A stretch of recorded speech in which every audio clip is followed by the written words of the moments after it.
স্বামী স্ত্রীর মধ্যে মিল মহব্বত থাকে না। আগে দেখতাম একটা জিনিস, আগে দেখতাম বিবাহ শাদী হইলে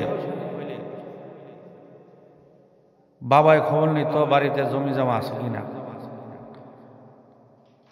টাকা দন্দলত এগুলো আছে কিনা, বাড়ির বোনের গুলো আছে কিনা। আর এখনের যুগে মেয়ের বাবা খবর নেই, ছেলে ঢাকা শহরে থাকে কিনা, বাসা ভাড়া থাকে কিনা, বস্তার চাল কিনা খায় কিনা। এই যে কেন তালাশ করলো? কারণ বাসা বাড়িতে থাকলে মেয়ের আর কাজ করা লাগবে না, গরু ভালা লাগবে না, ধান লওয়া লাগবে না, পরিশ্রমের কাজ করা লাগবে না। সমাজ বিপরীত হয়ে গেছে। যার কারণে সংসারের মধ্যে অশান্তি এগুলা তো আছেই। দ্বিতীয়ত, মেয়েরা স্বামীকে ব্যবহার উল্টাপাল্টা করে। বাবার বাড়ির সম্পত্তি থাকলে এই সম্পত্তি নিয়ে মেয়ে বড়াই করে, অথচ সে বোঝে না বিবাহ হয়ে গেলে ওই মেয়ের বাবার বাড়ি তার কোনো মূল্যায়ন নাই। কতদিন আছে?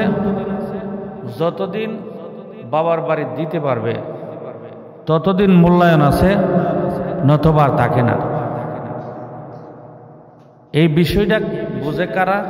যারা মার কথা শুনিয়া বাবার কথা শুনিয়া সংসার ভাঙিয়া ডিভোর্স দিয়া বাড়ি যায়, তখন বুঝতে পারে যে মা বাবা ভাই ব্রাদর কতটুকু আপন।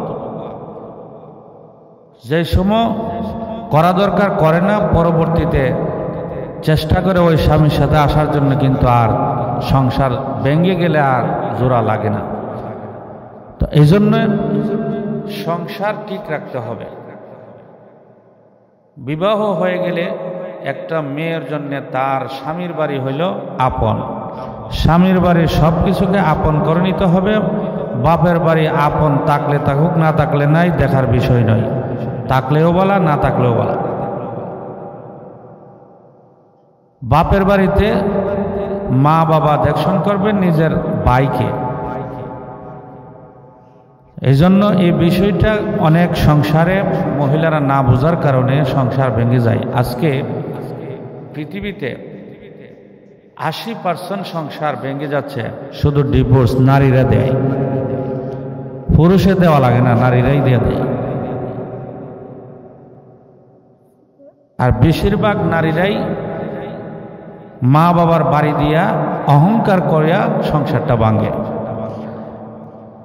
ইসলামের মধ্যে আছে নিসাউকুম হারসুল লাকুম ফাআতু হারসাকুম আন্না শি'তুম ওয়া কদ্দিমু লিআনফুসিকুম ওয়াত্তাকুল্লাহা ওয়া'লামু আন্নাকুম মুলাকুহু ওয়া বাশশিরিল মুমিনিন।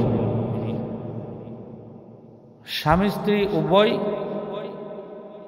একজন আরেকজনের অর্ধাঙ্গিনী অথবা ক্ষেত স্বরূপ। জমির মধ্যে মানুষ ফসল করে, জমিরে গিয়া জিগাই না, বলে হাল চাষ করমুনি রে, জমিরে জিগান লাগে না। তো স্বামী স্ত্রীর মধ্যেও একজন আরেকজনের জিগানের প্রয়োজন নাই। যেভাবে মনে চাই ওইভাবে চলতে পারবে, ইসলামে সম্বোধন আছে। সংসার ভাঙবে না,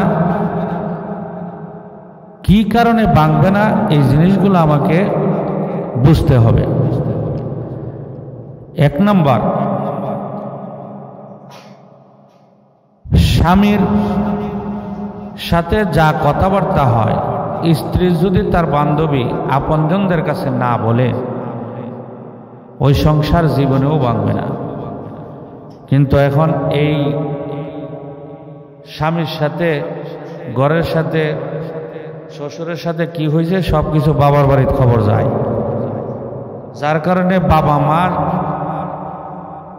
উল্টা বুদ্ধি দেয় ভাঙ্গার জন্য।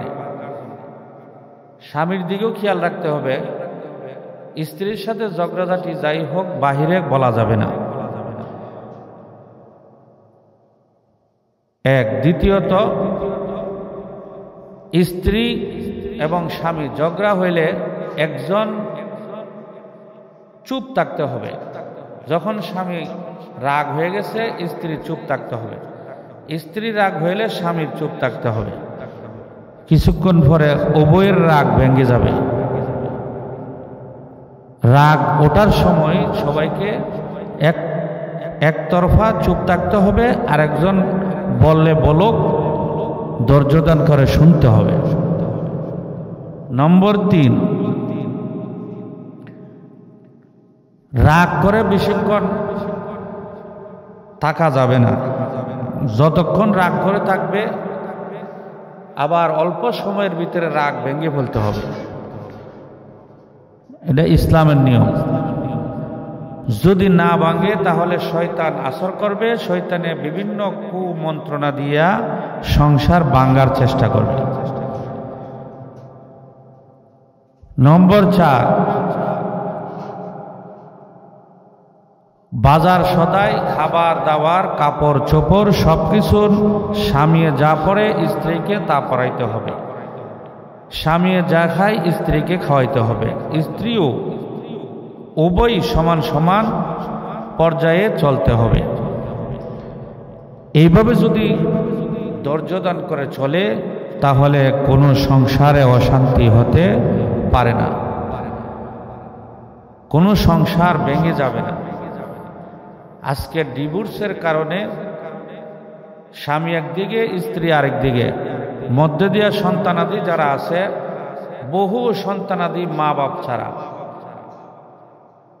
মা বাবার কারণে লেখাপড়া করতে পারছে না, ভালো পজিশনে যাইতে পারছে না, বিভিন্ন সমস্যায় সন্তানগুলো পড়ছে।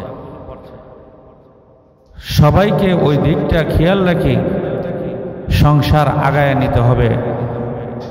আগেকার মহিলারা একবার বিবাহ হইলে যত কষ্টই হয়েছে তারা সংসার ধরে রেখেছে। আজকে রাস্তাঘাটে দেখা যায় বাচ্চাদেরকে জিগাইলে এতিম বাচ্চাগুলা অহরহ এতিম বাচ্চা হয়ে যাচ্ছে।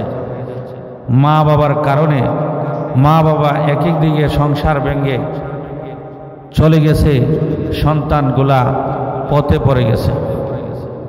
এই দিকটা খেয়াল রেখে আমাদেরকে সংসার আগায় নিতে হবে। আল্লাহ তাআলা বুঝার আমল করার তৌফিক দান করুন।